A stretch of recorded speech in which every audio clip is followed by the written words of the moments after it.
6 tahun tak pernah ziarah, Hotman Paris seketika menangis di makam orang tuanya, ungkap curhatan. Hotman Paris baru-baru ini membagikan momen saat ia ziarah ke makam orang tuanya. Rupanya Hotman Paris sudah 6 tahun lamanya tak ziarah ke makam orang tuanya di Sumatera Utara. Tak ayal, Hotman Paris seketika menangis saat datangi makam kedua orang tuanya tersebut. Hal itu pun menjadi sorotan para netizen dan penggemar Hotman Paris. Momen tersebut terlihat melalui unggahan di akun Instagram @hotmanparisofficial pada Kamis 14 April 2022. Hotman Paris mengunggah video Reels di akun Instagram pribadinya. Tampak Hotman Paris mengunjungi makam dari kedua orang tuanya dan nenek moyangnya. Hotman Paris lalu menunjukkan tempat pemakaman kedua orang tua dan nenek moyangnya. Diketahui orang tua dan nenek moyang Hotman Paris dimakamkan di Kampung Sirajadeang, Kecamatan Laguboti, Toba, Sumatera Utara.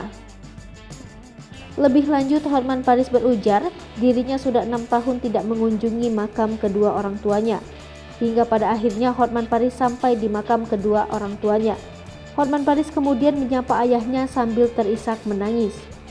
Lalu Hotman Paris kembali menuturkan ia sudah lama tidak mengunjungi makam kedua orang tuanya. Atas unggahan Hotman Paris mendapatkan komentar dari warganet. Warganet ikut sedih melihat Hotman Paris menangis di pusara makam kedua orang tuanya.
Sasri Popo TV, jangan lupa komen, like, dan subscribe, serta tonton terus berita-berita terupdate lainnya